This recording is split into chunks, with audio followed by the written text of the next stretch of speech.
Hello students, welcome to my channel.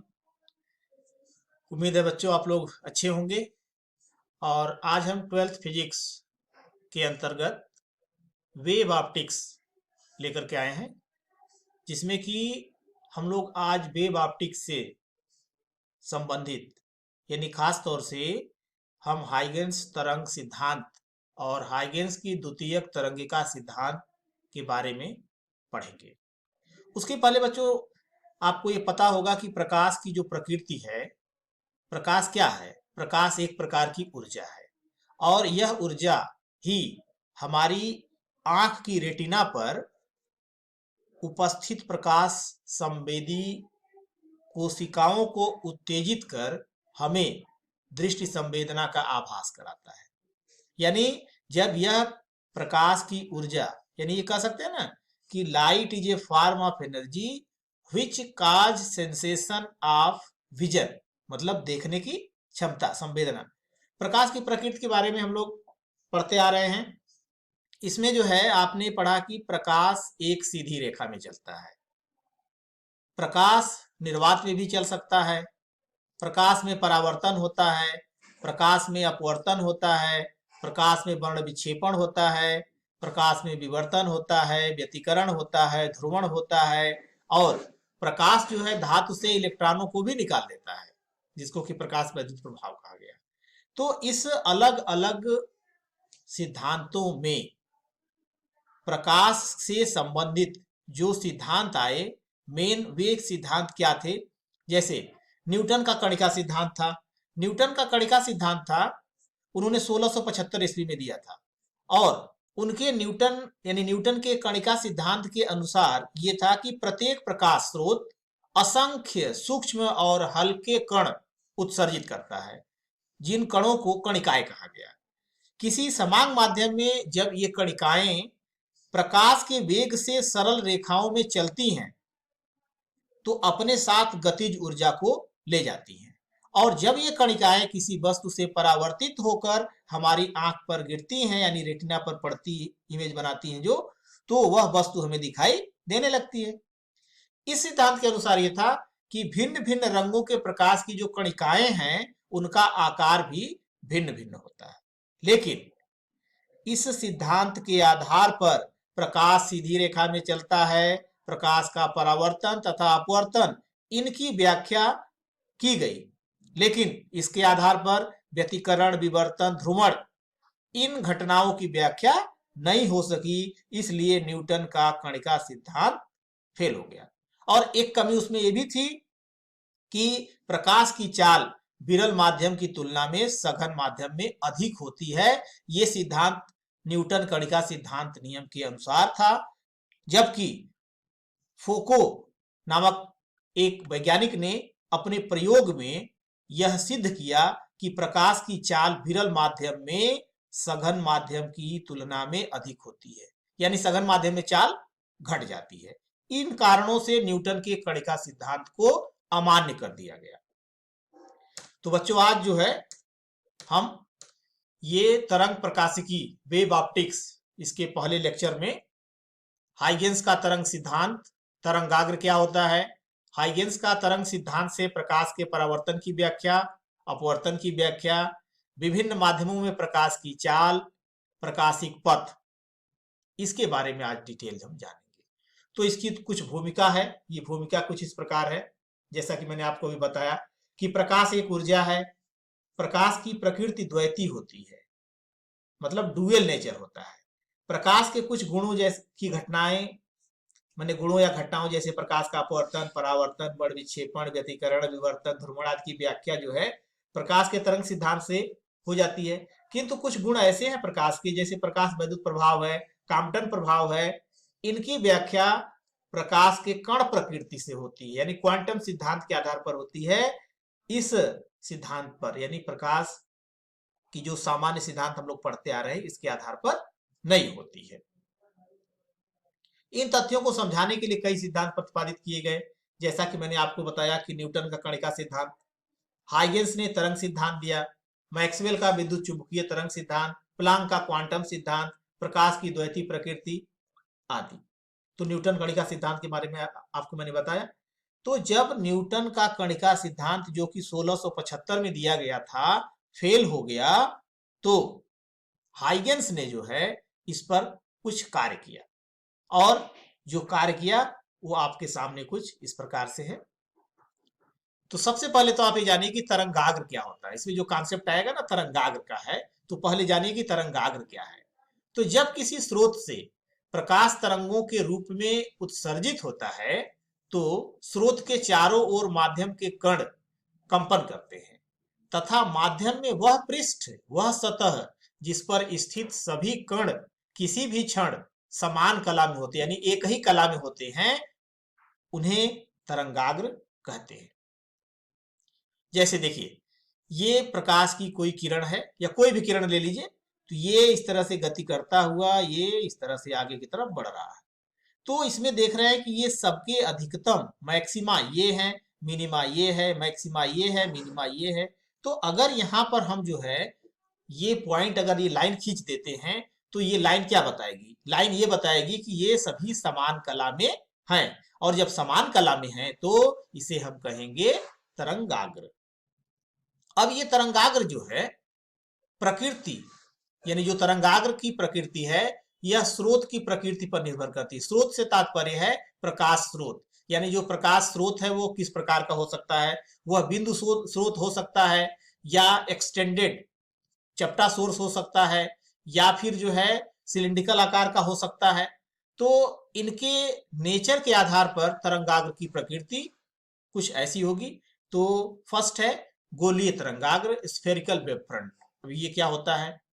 यदि प्रकाश स्रोत बिंदु स्रोत है, माने सिंगल पॉइंट सोर्स है, अर्थात यदि तरंगे किसी एक बिंदु स्रोत से उत्पन्न हो रही हैं, तो वे सभी दिशाओं में संचरित होंगी।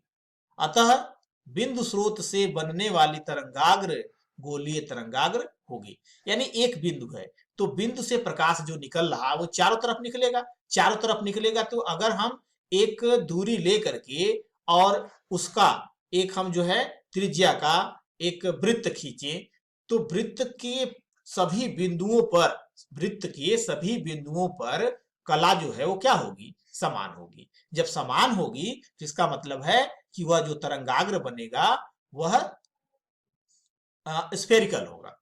किंतु स्रोत से बहुत अधिक दूरी जाने पर तरंगाग्र की वक्रता त्रिज्या बहुत अधिक बढ़ जाती है और वक्रता कम हो जाती है। अतः तरंगाग्र का समतल, तरंगाग्र को जो है समतल मान लिया जाता है। देखिए, ये प्रकाश स्रोत है, ये प्रकाश बिंदु स्रोत है, इससे चारों तरफ प्रकाश ये बाहर की तरफ ये निकल करके आगे की तरफ जाएगा। तो अगर हम अलग अलग त्रिज्याओं पर अगर हम वृत्त खींचते हैं, तो वृत्त कुछ इस तरह से होगा, और प्रकाश जो है चारों दिशाओं में यहां से बाहर की तरफ जाएगा। अब जो है हम कुछ किरणों का, ये देखिए, ये सपोज कर लीजिए कि यहां से प्रकाश की किरणें ये इधर जा रही, तो संचरण की जो दिशा है वो दिशा ये दाहिने तरफ आप देख रहे हैं, राइट साइड। अब यहां पर अगर हम इस जो ये वक्र देख रहे हैं, ये जो खींचा गया है शेप आकार, तो इसके चारों तरफ एक जो है, मतलब अगर हम छोटे हिस्से में बात करें तो एक छाते के आकार का, जैसे अगर आप लगाएं तो छाता का ऊपर का सिरा कैसा होगा? गोलाकार होगा। तो इसी तरह से अगर हम एक पार्ट में देखें तो ये आर्क टाइप का ये दिखेगा। तो ये जो तरंगाग्र होगा यह गोलीय के आकार का हो रहा है ना, इसलिए हम इसको गोलीय तरंगाग्र कहते हैं। बेलनाकार तरंगाग्र यानी सिलिंड्रिकल वेव फ्रंट, तो ये कब होगा? जब प्रकाश स्रोत रेखीय स्रोत होता है। रेखीय स्रोत है माने एक रेखा में, अर्थात लंबा सा स्रोत है, से उत्पन्न हो रही हैं, तो वे स्रोत के चारों ओर सभी दिशाओं में संचरित होंगी। अतः रेखीय स्रोत से बनने वाली तरंगाग्र बेलनाकार तरंगाग्र होगी। अब यहाँ पहले तो आप ये जानिए कि प्रकाश स्रोत जो है रेखीय स्रोत, रेखीय स्रोत आप किससे कहेंगे? जैसे अगर सिंगल बल्ब जल रहा है तो पॉइंट सोर्स की तरह से आप मान सकते हैं। लेकिन जो ट्यूबलाइट है, ट्यूबलाइट को अगर कहीं पर आपने खड़ा कर दिया, तो ट्यूबलाइट के चारों तरफ एक निश्चित दूरी पर अगर हम एक वृत्त खींचें, तो वह वृत्त जो है, वह वृत्त का जो सरकमफेरेंस बनेगा, वह रेखीय स्रोत से बनने वाला बेलनाकार तरंगाग्र होगा।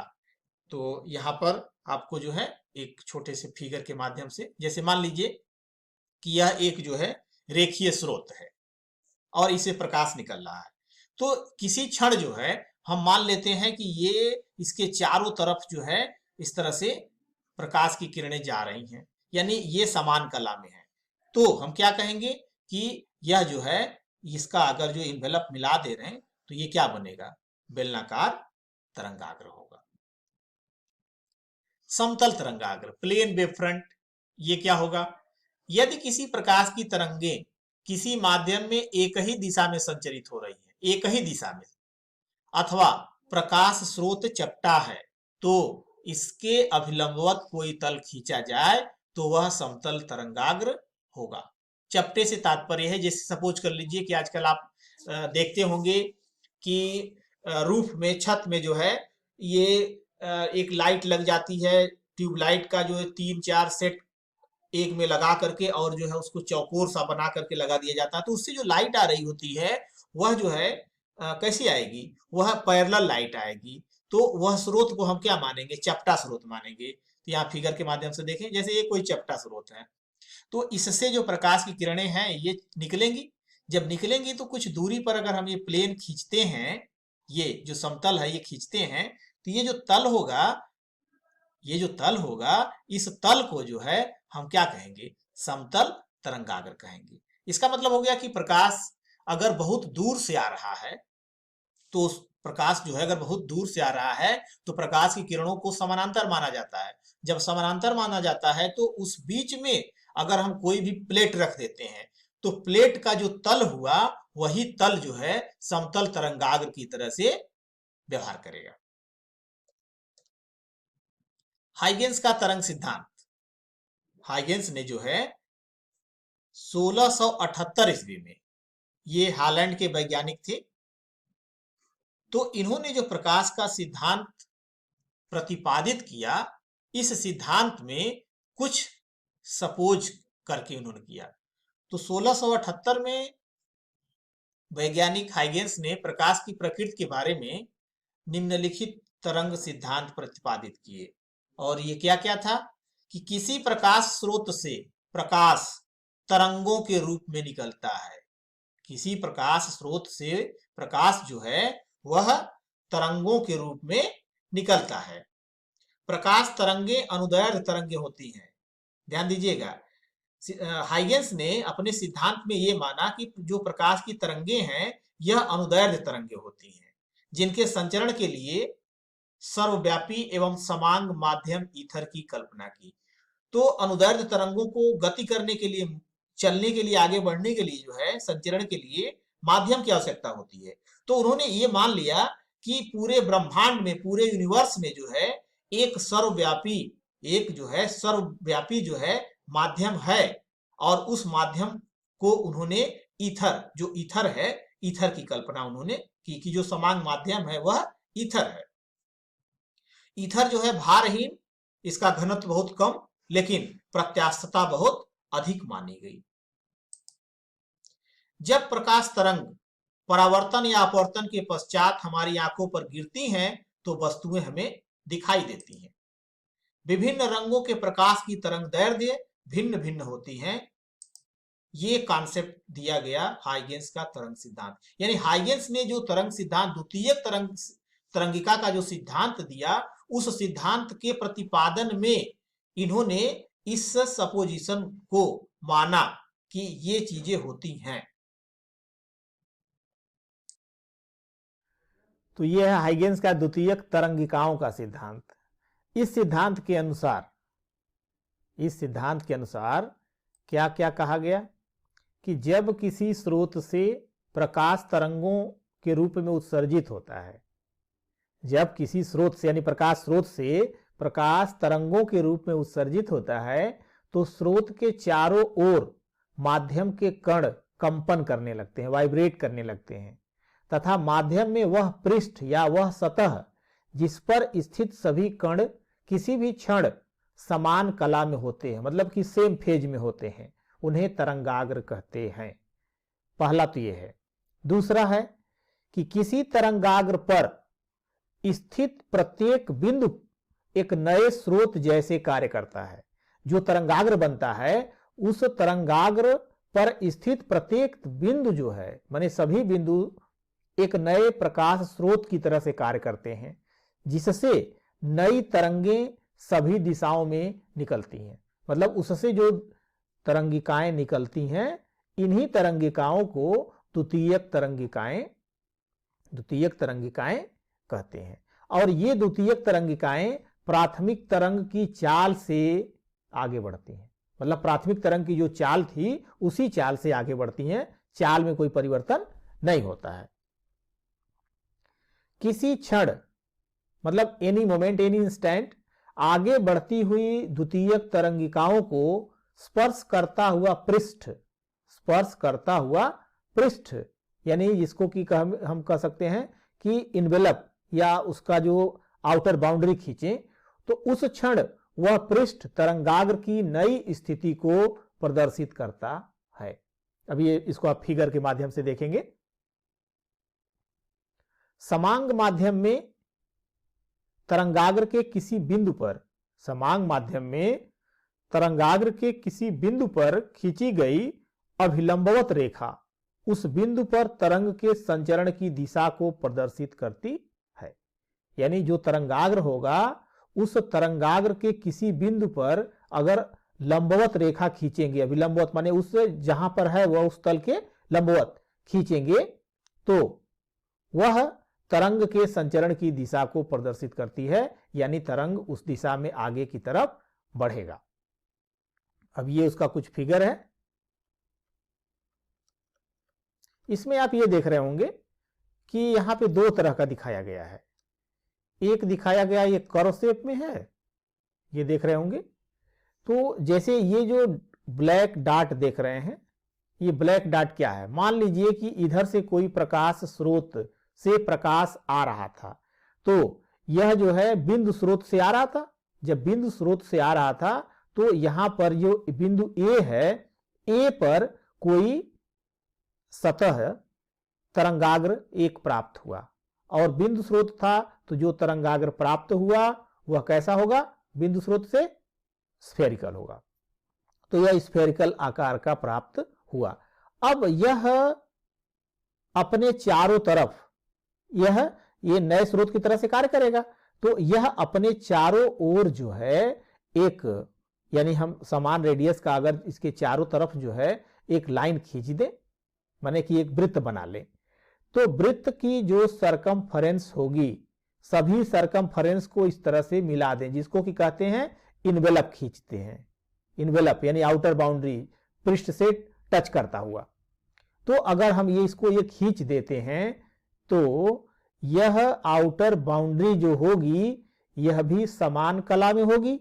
जब समान कला में होगी तो यह एक तरंगाग्र को प्रदर्शित करेगी, और जब यह तरंगाग्र को प्रदर्शित करेगी तो इसके प्रत्येक बिंदु से प्रकाश की किरणें निकलेंगी, जिसको कि हम द्वितीयक तरंगिका कहेंगे।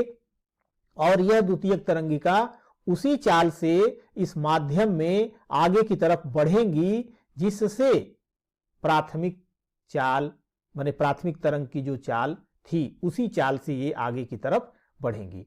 इनके तरंग के संचरण की जो दिशा है, यह दिशा जैसे यहां पर अगर हम देखें तो यहां पर इसके लंबवत खींचेंगे तो इसकी दिशा इधर होगी, यहां पर अगर इसके लंबवत हम खींचे तो इसकी दिशा इधर होगी, यहां पर खींचते हैं तो इसकी दिशा इधर होगी। तो जिस बिंदु पर तरंगाग्र के जिस बिंदु पर हम तरंग संचरण की दिशा को निकालना चाहते हैं, जानना चाहते हैं, उस तल पर लंबवत रेखा यानी अभिलंबवत खींचेंगे। तो ये बिंदु स्रोत के लिए हो गया। ये अगर कोई समतल तरंगाग्र है उसके लिए आप इस तरह से दिखा सकते हैं कि यह पहले तो जो है ए एक वेव फ्रंट था, इस वेव फ्रंट पर यानी जो तरंगाग्र है इसके सभी बिंदु एक नए स्रोत की तरह से कार्य कर रहे हैं। जब नए स्रोत की तरह से कार्य कर रहे हैं तो ये अपने चारों तरफ जो है ये तरंगों का संचरण करेंगे। अब इसका भी हम एक खींच लेते हैं इसकी बाउंड्री। तो इसकी जब बाउंड्री खींच लेते हैं तो देखिए ये क्या हुआ, ये दोनों जो लाइन खींची गई, जो इन्वेलप खींचा गया है टच करता हुआ पृष्ठ, यह पृष्ठ जो है द्वितीयक तरंगिका, यानी यहां से यह एक नए स्रोत की तरह से अब ये कार्य करेगा। तो पहले की तुलना में, यानी प्राथमिक तरंग की तुलना में, यह जो सेकेंडरी वेवलेट्स है, द्वितीयक तरंगिका है, यह नए स्रोत की तरह से कार्य करती है और आगे की तरफ उसी वेग से आगे बढ़ती है, उसी चाल से आगे बढ़ती है जिससे उसकी प्राथमिक तरंग आई थी। अब हाइगेंस के सिद्धांत के आधार पर अपवर्तन और परावर्तन की व्याख्या है। तो सबसे पहले हम जो है अपवर्तन की व्याख्या जानेंगे। तो अपवर्तन और परावर्तन अधिकतर आप देखेंगे कि इन दोनों में से कोई न कोई प्रत्येक बोर्ड एग्जाम में पूछा जाता है, यानी इंटरमीडिएट फिजिक्स के पेपर में ये एक क्वेश्चन इसका रहता ही रहता है। तो बहुत ही ध्यान से इसको आप देखेंगे। तो हाइगेंस के सिद्धांत के आधार पर अपवर्तन की व्याख्या है बहुत ही इजी। जैसे देखिए, ये जो लाइट पोर्शन है ये विरल माध्यम है, ये जो डार्क पोर्शन थोड़ा है यह जो है सघन माध्यम है। अब इस दोनों के बाउंड्री पर एक्स एक्स डैश एक पृष्ठ खींच लिया, और इन दोनों पृष्ठों को मिलाने वाली रेखा पर यहां पर हमने एक नॉर्मल ड्रा कर लिया। अब देखिए, ये माध्यम 1 हो गया विरल माध्यम और ये माध्यम 2 हो गया सघन माध्यम। अब यहां से पी क्यू से चलने वाली प्रकाश की किरणें आ रही हैं। अब इस किरणों में से एक हमने ये ले लिया ए बी जो है एक तरंगाग्र। अब यह ए बी तरंगाग्र जो है, यहां से जब ए बी को तरंगाग्र आपने ले लिया तो ए और बी के बीच से चलने वाली सभी द्वितीयक तरंगिकाएं इस माध्यम में आगे की तरफ आगे बढ़ेंगी। तो जो ए पर टकरा चुकी है यह तो दूसरे वेग से, यानी अगर ये निर्वात था तो इसमें अगर इसकी चाल v1 थी तो इसमें v1 चाल से चलेगा, इसमें v2 चाल से चलेगा। जितने समय में b जो है, जो b से तरंगाग्र AB के बिंदु B से जो तरंग चल रही है, अगर वह A डैश तक आने में t समय लेती है तो उस t समय में A से आगे की तरफ जो वेग जा रही है v2 वेग से, वह आगे की तरफ गति करेगी। आगे की तरफ गति करेगी तो कितना दूरी जाएगी? तो यह दूरी होगी, इसमें चाल v2 है तो दूरी बराबर चाल गुणे समय। तो v2 इंटू टी दूरी जो है यह a से आगे बढ़ेगी। तो v2 इंटू टी जो दूरी है उसको हमने ले लिया AB डैश और यहां पर एक आर्क लगा लिया। इस आर्क को यानी आर्क लगा लिया तो यहां पर ये जो स्पर्श रेखा बनेगी A डैश से B डैश को मिला देंगे। A डैश से B डैश को जब मिला देंगे तो AB से आने वाली सभी द्वितीयक तरंगिकाएं समान समय में A डैश B डैश को टच करेंगी, यानी इस पर पहुंचेंगी। तो ये जो नॉर्मल हमने खींचा MN, यह आपतन कोण हो गया I। इसी तरह से ये जो A डैश से जा रही थी यह M डैश N डैश, यह अपवर्तन कोण हो गया स्मॉल r। अब आप ये देखेंगे कि यह P से A और B यह 90 डिग्री है, PAB 90 डिग्री है, ये I है। तो ये जो बीच वाला पोर्शन यहां से यहां तक का पोर्शन देख रहे हैं ये हो जाएगा 90 माइनस I। जब ये 90 माइनस I होगा, अब यह देखिए यह रेखा डॉट डॉट वाली और यह रेखा ये 90 डिग्री है। जब 90 डिग्री है, ये 90 माइनस थीटा है यानी 90 माइनस I है तो ये I हो जाएगा। तो इसलिए ये एंगल अगर I हुआ तो ये एंगल I हो गया। ठीक इसी तरह से यहां देखिए ये R है, ये जब R है और ये B डैश A डैश और यहां पे जो S है, ये देख रहे होंगे कि ये एंगल जो है 90 डिग्री का यहां से यहां तक का बनेगा। इसमें से ये R है तो ये बन जाएगा 90 माइनस R। अब ये लाइन और ये डॉट वाला M डैश N डैश की लाइन जो है ये 90 डिग्री होगा तो ये 90 माइनस आर है, तो ये हो गया आर। तो इस तरह से आई और आर यहां पर हम डिनोट कर लेते हैं। अब जो है इसकी थोड़ी सी थ्योरी लिखेंगे कि क्या क्या आपने इसमें जो है लिखा। क्या कि जब प्रकाश की कोई किरण एक समांग माध्यम से दूसरे समांग माध्यम में जाती है तो अपने मार्ग से विचलित हो जाती है। इस घटना को प्रकाश का अपवर्तन कहते हैं। अपवर्तन के पश्चात तरंग की चाल और तरंग दैर्ध्य बदल जाती है, परंतु आवृत्ति तथा रंग नहीं बदलते हैं। आवृत्ति मतलब ये इसका कैरेक्टरिस्टिक प्रॉपर्टी होती है कि एक माध्यम से दूसरे माध्यम में जाने पर प्रकाश की आवृत्ति परिवर्तित नहीं होती है। अब जो फिगर आपने बनाया है उस फिगर में हम ये थोड़ा सा लैंग्वेज लिखेंगे, क्योंकि समझने की बात तो अलग है लेकिन लिखना भी है हमें। तो मान लिया विरल माध्यम में प्रकाश की चाल v1 तथा सघन माध्यम में v2 है।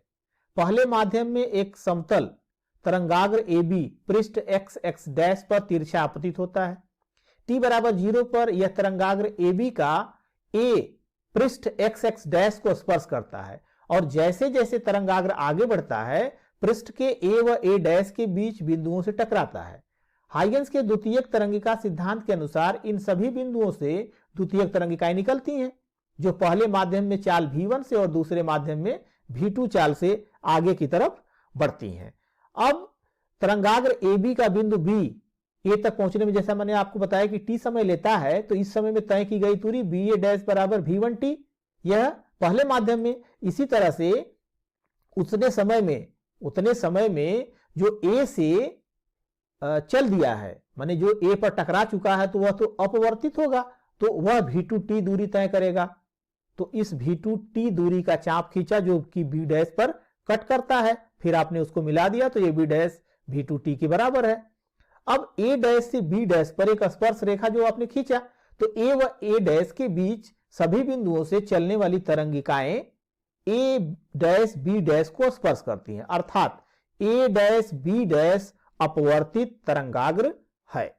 तो ये तो हो गया इसकी व्याख्या। लेकिन अब आपको ये प्रूफ करना है कि इसमें अपवर्तन के नियम की पुष्टि होती है। तो यह पुष्टि हो रही है कि नहीं हो रही है, ये देखिए। तो इस चित्र में PAM ये और BAA डैश ये I है, आपतन कोण है। इसी तरह से अपवर्तन कोण SA डैश N डैश ये R, और ये B dash A dash A ये R, ये दोनों बराबर हो गए। अब देखिए समकोण त्रिभुज ABA डैश में हम निकालेंगे साइन I, तो साइन I बराबर P बाई H होता है। तो P है BA डैश और अपान AA डैश, ये हो गया। तो BA डैश क्या है V1t और ये AA डैश हो गया। अब सेकंड में जो नीचे वाला ट्रायंगल है, इस ट्रायंगल में AB डैश A डैश से साइन R, तो साइन R बराबर AB डैश बटा AA डैश यानी V2t बटा AA डैश। अब sine I upon sine R, तो इसको डिवाइड करेंगे तो V1 अपान V2 बराबर कांस्टेंट, जो कि स्नेल का नियम है, यानी अपवर्तन का नियम नंबर 1 प्रूफ हो चुका। आपतित तरंगाग्र AB, अपवर्तित तरंगाग्र A डैश B डैश और पृष्ठ पर खींचा गया अभिलंब तीनों एक ही तल में है, यानी यह अपवर्तन के नियम नंबर 2 की व्याख्या हो गई। तो इस तरह से अपवर्तन के नियम की पुष्टि हो जाती है। इस फिगर में आप देख रहे हैं कि I is greater than R, यानी sine I is greater than sine R, अतः V1 is greater then V2, यानी V1 का मान जो है V2 से अधिक होगा। अर्थात सघन माध्यम में जब लाइट प्रवेश करेगी तो उसकी चाल घट जाएगी।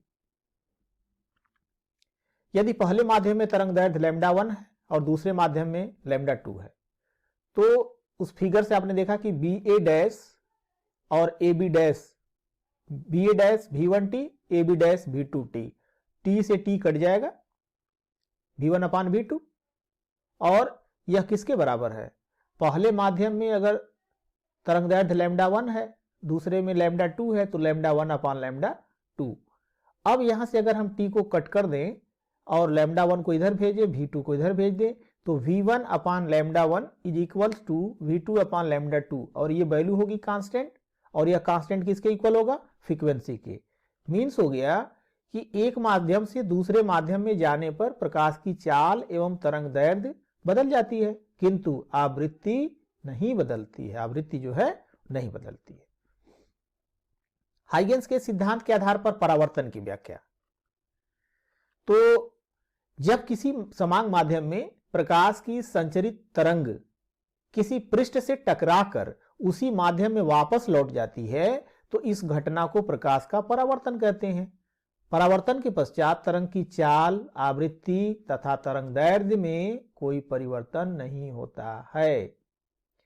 तो परावर्तन तो आपने पढ़ा ही है कि bouncing back of light striking the surface in the same medium, यानी टकरा करके उसी माध्यम में वापस चली जाती है। तो इसका फिगर आप देखेंगे, इस फिगर में जो है क्या है, और वही जो है यहां पर पहले लिखा गया है। तो पहले आप यही सुन लीजिए कि मान लीजिए कि एक समतल तरंगाग्र है AB, परावर्तक पृष्ठ XX डैश पर तिरछा आपतित होता है।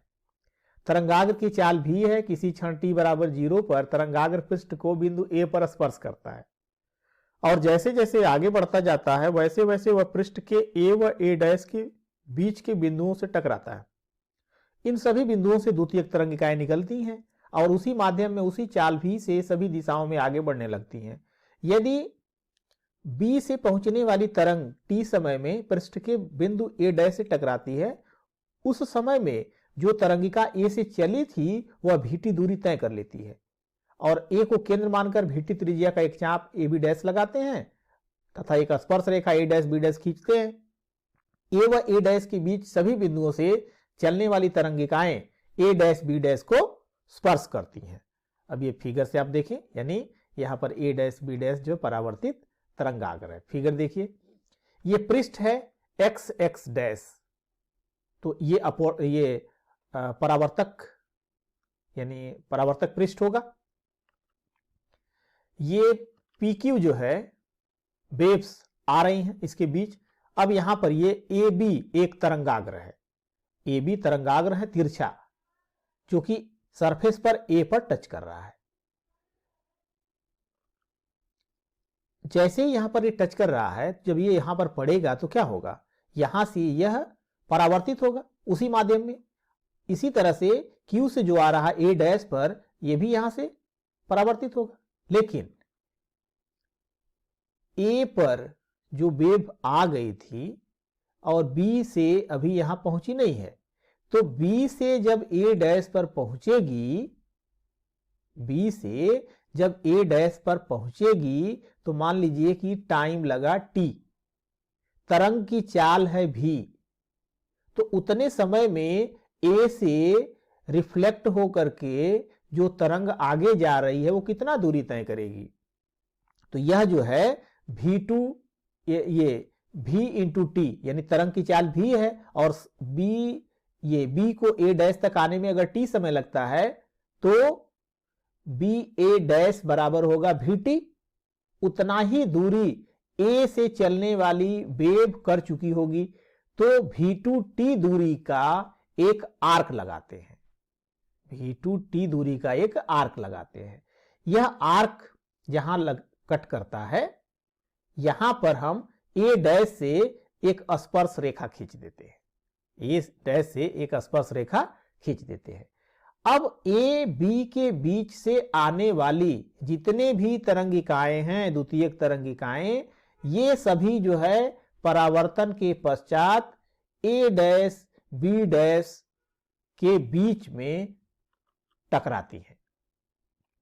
तो ये हो गया कोण, ये भी 90 डिग्री का हो जाएगा, ये भी 90 डिग्री है।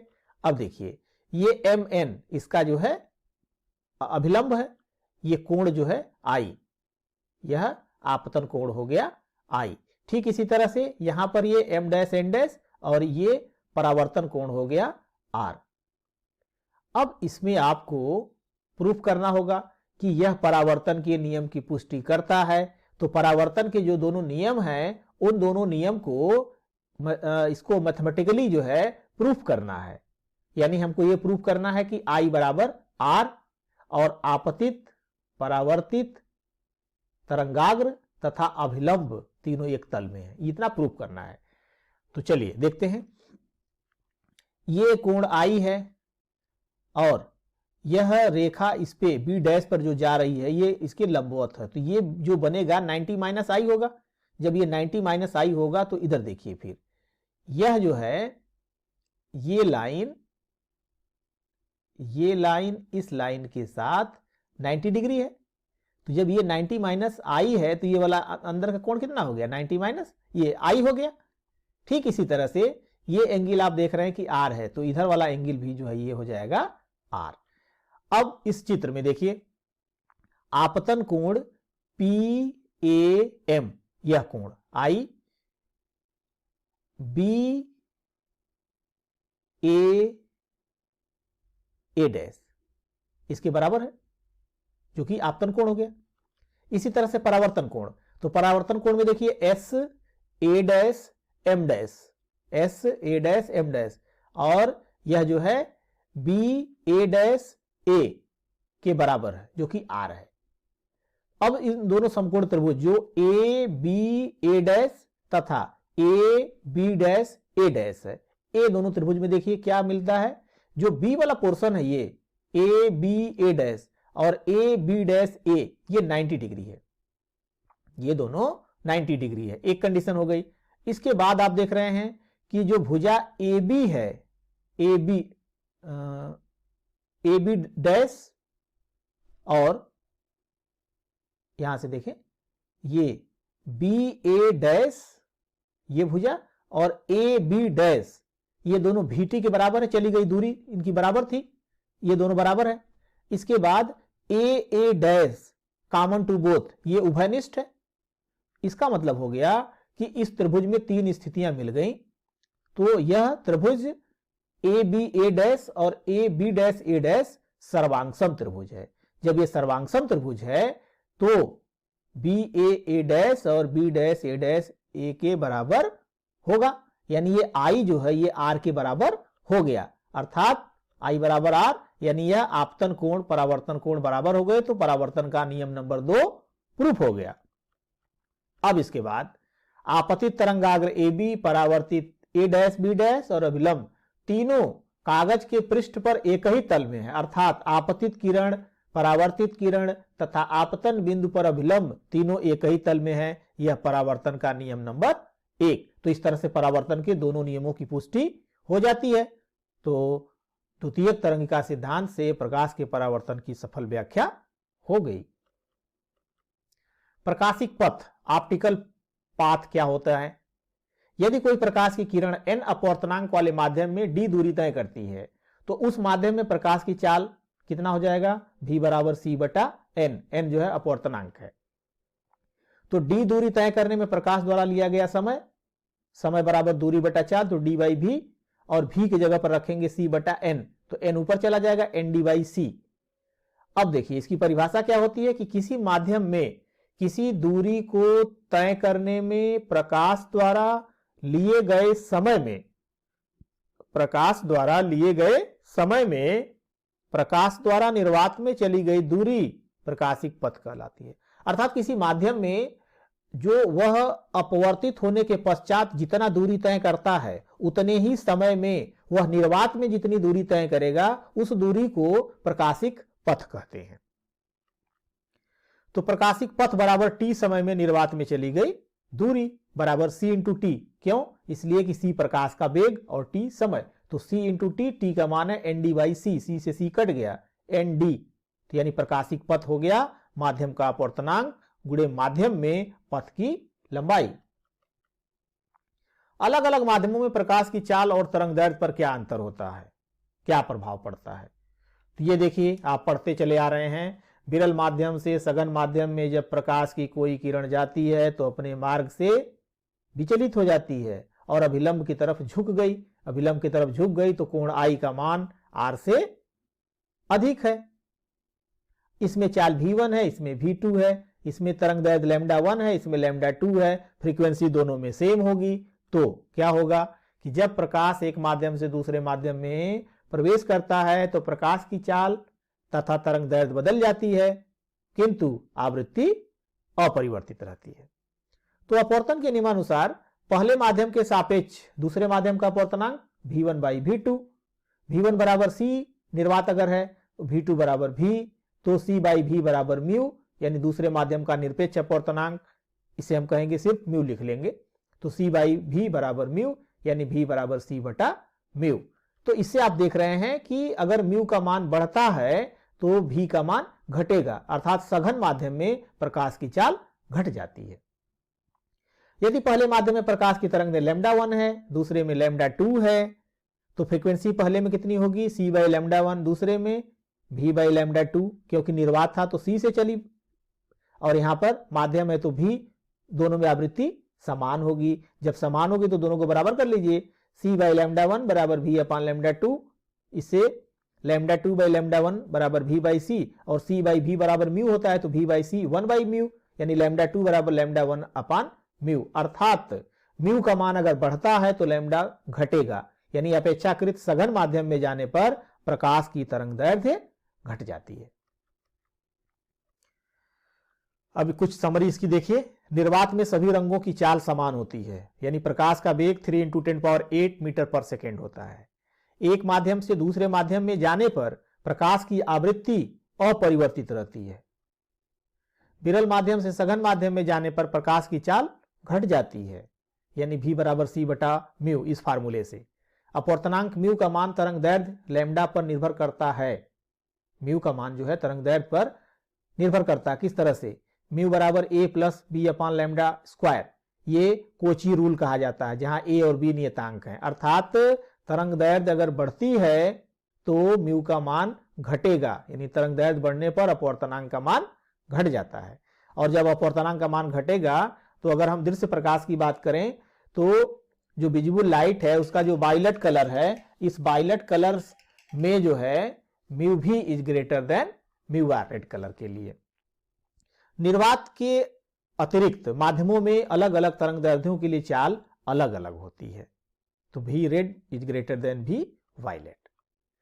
हाइगेंस के तरंग सिद्धांत की सफलता एवं असफलता। सफलता में क्या था कि हाइगेंस के द्वितीयक तरंग का सिद्धांत से प्रकाश के परावर्तन अपवर्तन की सफल व्याख्या की जा सकी। इसी सिद्धांत पर थॉमस यंग ने व्यतिकरण की घटना और फ्रेस्नेल ने प्रकाश के विवर्तन की घटना को अच्छे से यानी सफलतापूर्वक इसकी व्याख्या किया।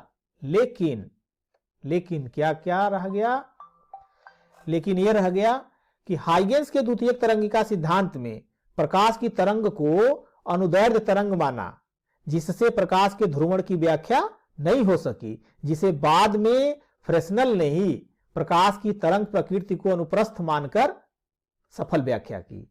माइकलसन मॉर्ले ने प्रयोग द्वारा काल्पनिक माध्यम जो ईथर इन्होंने लिया था उसको गलत बताया कि ऐसा कोई माध्यम है ही नहीं है। इस सिद्धांत की सहायता से प्रकाश वैद्युत प्रभाव, कॉम्पटन प्रभाव, इसकी व्याख्या नहीं हो सकी। इससे जो है इस सिद्धांत की सहायता से प्रकाश वैद्युत प्रभाव यानी फोटोइलेक्ट्रिक इफेक्ट और कॉम्पटन प्रभाव की व्याख्या नहीं हो पाई।